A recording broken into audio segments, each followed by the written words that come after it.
summoned Aaron and his sons and the elders of Israel. He said to Aaron, "Take a bull calf for your sin offering, and a ram for your burnt offering, both without defect, and present them before the Lord. Then say to the Israelites, Take a male goat for a sin offering, a calf and a lamb, both a year old and without defect, for a burnt offering, and an ox and a ram for a fellowship offering to sacrifice before the Lord, together with a grain offering mixed with olive oil. For today the Lord will appear to you." They took the things Moses commanded to the front of the tent of meeting, and the entire assembly came near and stood before the Lord. Then Moses said, "This is what the Lord has commanded you to do, so that the glory of the Lord may appear to you." Moses said to Aaron, "Come to the altar, and sacrifice your sin offering and your burnt offering, and make atonement for yourself and the people. Sacrifice the offering that is for the people, and make atonement for them, as the Lord has commanded." So Aaron came to the altar and slaughtered the calf as a sin offering for himself. His sons brought the blood to him, and he dipped his finger into the blood and put it on the horns of the altar. The rest of the blood he poured out at the base of the altar.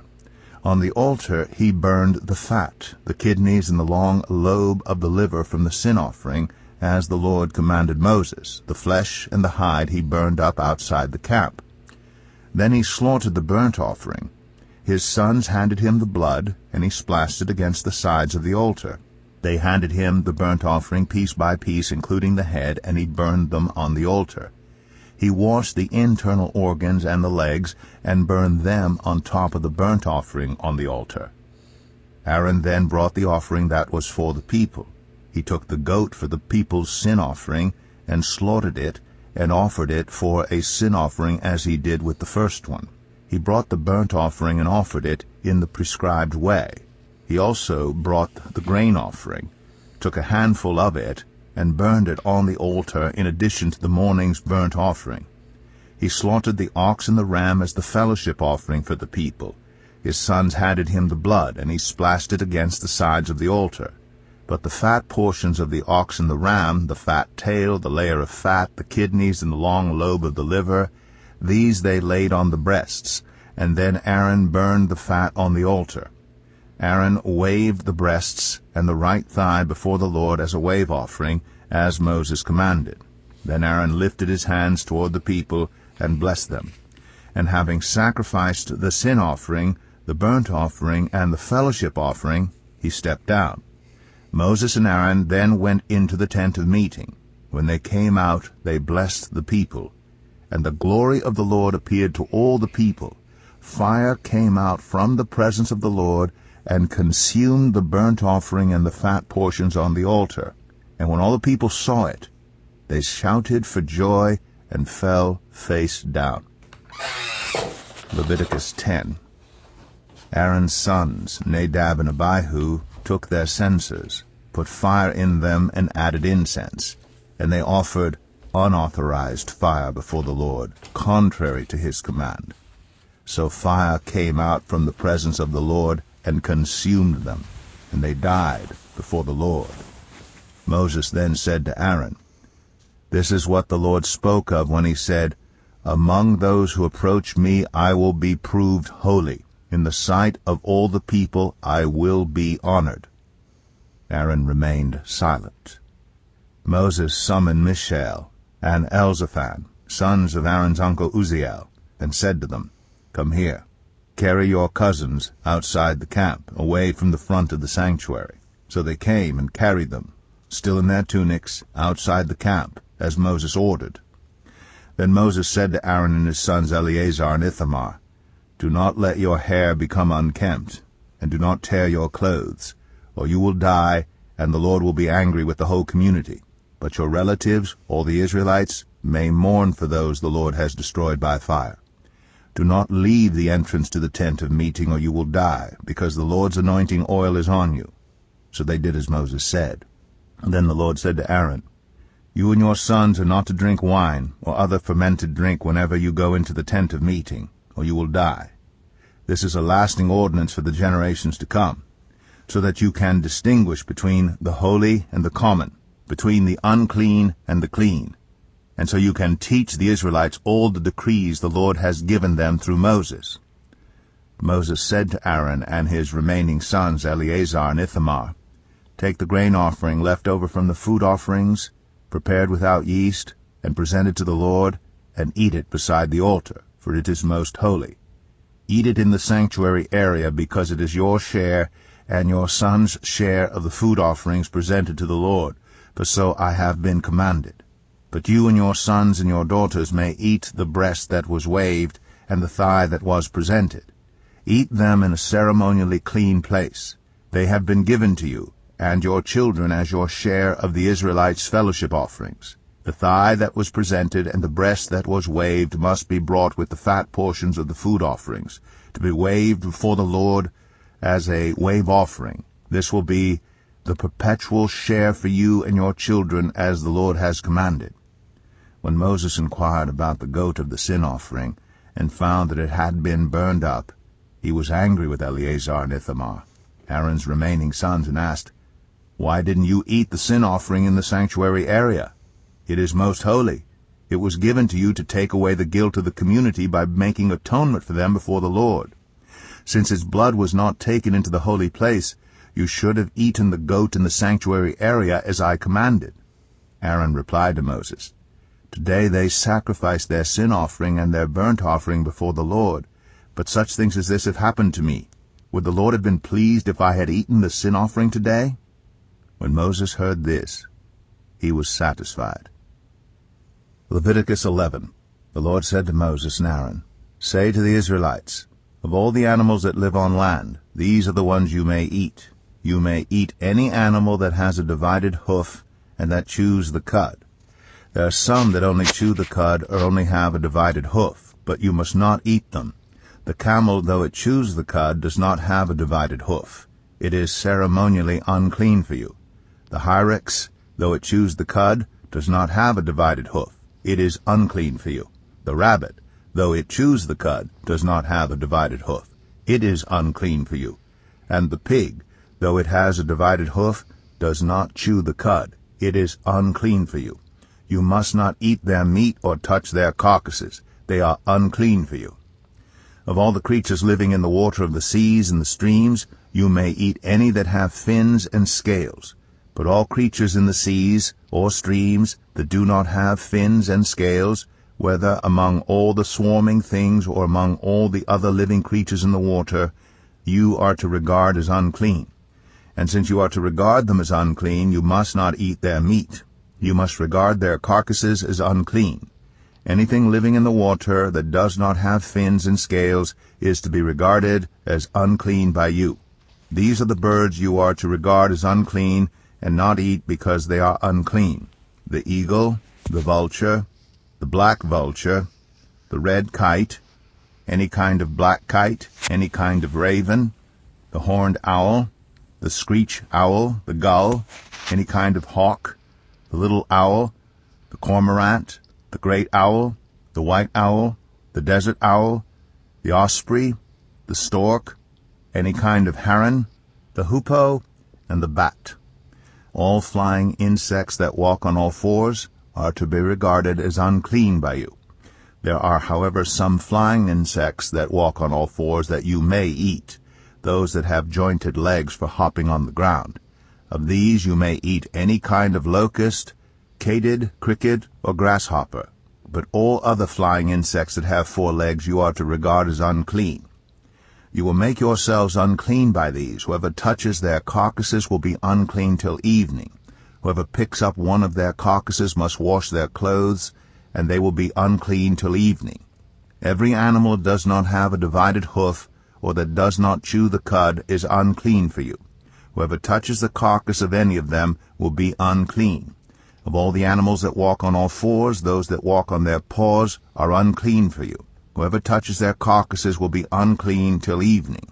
Anyone who picks up their carcasses must wash their clothes, and they will be unclean till evening. These animals are unclean for you. Of the animals that move along the ground, these are unclean for you: the weasel, the rat, any kind of great lizard, the gecko, the monitor lizard, the wall lizard, the skink, and the chameleon. Of all those that move along the ground, these are unclean for you. Whoever touches them, when they are dead, will be unclean till evening. When one of them dies and falls on something, that article, whatever its use, will be unclean, whether it is made of wood, cloth, hide, or sackcloth. Put it in water. It will be unclean till evening, and then it will be clean. If one of them falls into a clay pot, everything in it will be unclean, and you must break the pot. Any food you are allowed to eat that has come into contact with water from any such pot is unclean, and any liquid that is drunk from such a pot is unclean. Anything that one of their carcasses falls on becomes unclean. An oven or cooking pot must be broken up. They are unclean, and you are to regard them as unclean. A spring, however, or a cistern for collecting water remains clean, but anyone who touches one of these carcasses is unclean. If a carcass falls on any seeds that are to be planted, they remain clean. But if water has been put on the seed, and a carcass falls on it, it is unclean for you. If an animal that you are allowed to eat dies, anyone who touches its carcass will be unclean till evening. Anyone who eats some of its carcass must wash their clothes, and they will be unclean till evening. Anyone who picks up the carcass must wash their clothes, and they will be unclean till evening. Every creature that moves along the ground is to be regarded as unclean. It is not to be eaten. You are not to eat any creature that moves along the ground, whether it moves on its belly or walks on all fours or on many feet. It is unclean.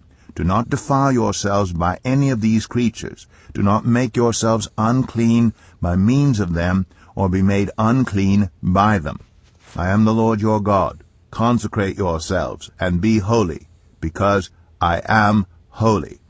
Do not make yourselves unclean by any creature that moves along the ground. I am the Lord, who brought you up out of Egypt to be your God. Therefore be holy, because I am holy.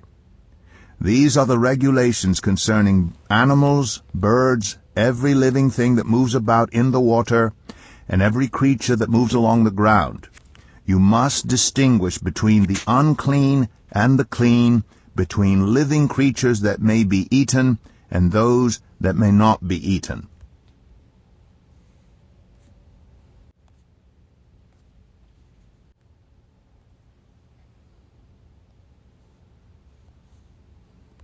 Second Samuel 6. David again brought together all the able young men of Israel, 30,000. He and all his men went to Baalah in Judah to bring up from there the ark of God, which is called by the name of the Lord Almighty, who is enthroned between the cherubim on the ark. They set the ark of God on a new cart, and brought it from the house of Abinadab, which was on the hill. Uzzah and Ahio, sons of Abinadab, were guiding the new cart with the ark of God on it, and Ahio was walking in front of it.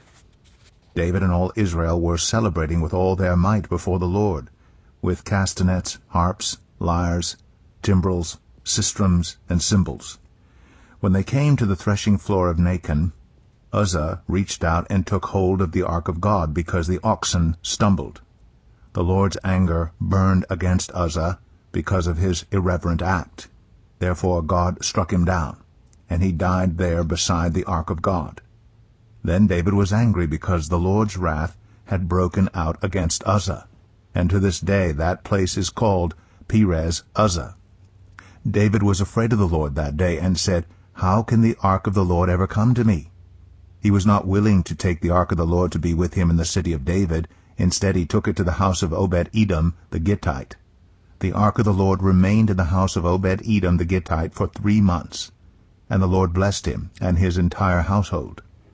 Now King David was told, "The Lord has blessed the household of Obed-Edom and everything he has because of the ark of God."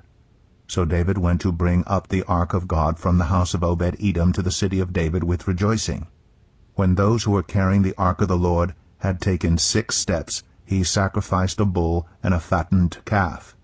Wearing a linen ephod, David was dancing before the Lord with all his might, while he and all Israel were bringing up the ark of the Lord with shouts and the sound of trumpets.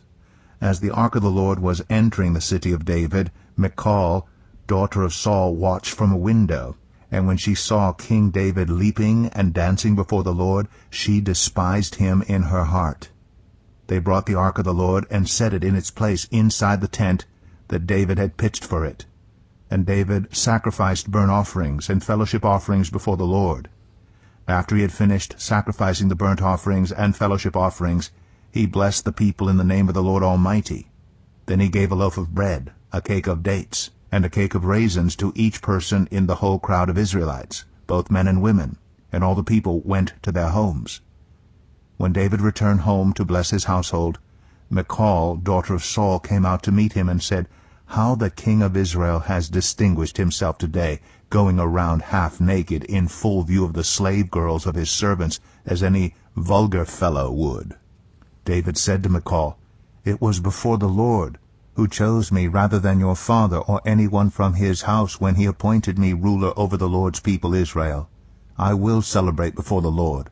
I will become even more undignified than this, and I will be humiliated in my own eyes. But by these slave girls you spoke of, I will be held in honor." And Michal, daughter of Saul, had no children to the day of her death. 2 Samuel 7. After the king was settled in his palace, and the Lord had given him rest from all his enemies around him, he said to Nathan the prophet, "Here I am, living in a house of cedar, while the ark of God remains in a tent." Nathan replied to the king, "Whatever you have in mind, go ahead and do it, for the Lord is with you." But that night the word of the Lord came to Nathan, saying, "Go and tell my servant David, this is what the Lord says, Are you the one to build me a house to dwell in? I have not dwelt in a house from the day I brought the Israelites up out of Egypt to this day. I have been moving from place to place with a tent as my dwelling.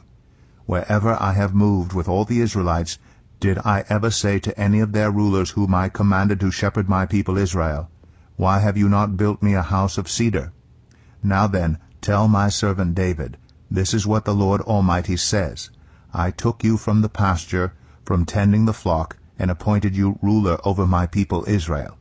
I have been with you wherever you have gone, and I have cut off all your enemies from before you. Now I will make your name great, like the names of the greatest men on earth. And I will provide a place for my people Israel, and will plant them so that they can have a home of their own and no longer be disturbed. Wicked people will not oppress them any more as they did at the beginning and have done ever since the time I appointed leaders over my people Israel. I will also give you rest from all your enemies. The Lord declares to you that the Lord himself will establish a house for you. When your days are over and you rest with your ancestors, I will raise up your offspring to succeed you, your own flesh and blood, and I will establish his kingdom. He is the one who will build a house for my name, and I will establish the throne of his kingdom forever. I will be his father, and he will be my son. When he does wrong, I will punish him with a rod wielded by men, with floggings inflicted by human hands. But my love will never be taken away from him, as I took it away from Saul, whom I removed from before you. Your house and your kingdom will endure forever before me. Your throne will be established forever." Nathan reported to David all the words of this entire revelation.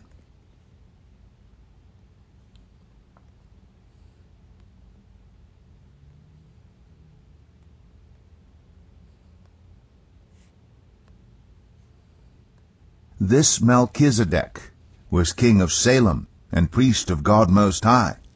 He met Abraham returning from the defeat of the kings and blessed him, and Abraham gave him a tenth of everything.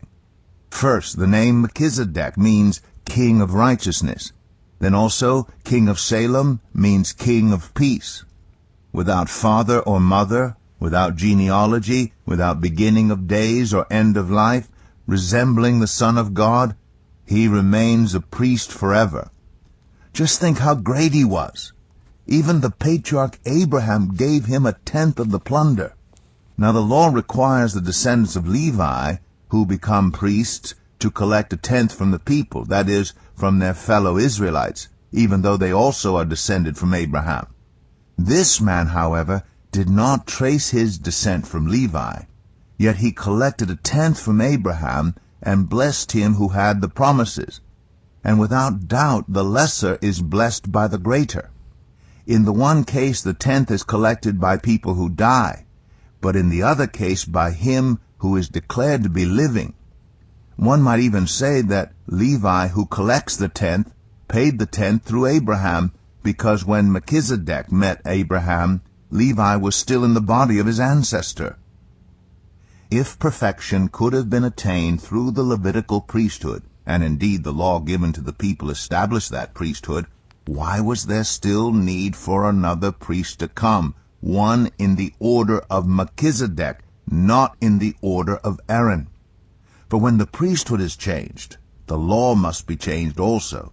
He of whom these things are said belonged to a different tribe, and no one from that tribe has ever served at the altar.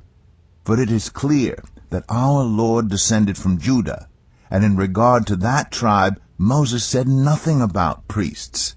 And what we have said is even more clear if another priest like Melchizedek appears, one who has become a priest not on the basis of a regulation as to his ancestry, but on the basis of the power of an indestructible life. For it is declared, "You are a priest forever," in the order of Melchizedek. The former regulation is set aside because it was weak and useless, for the law made nothing perfect, and a better hope is introduced by which we draw near to God. And it was not without an oath.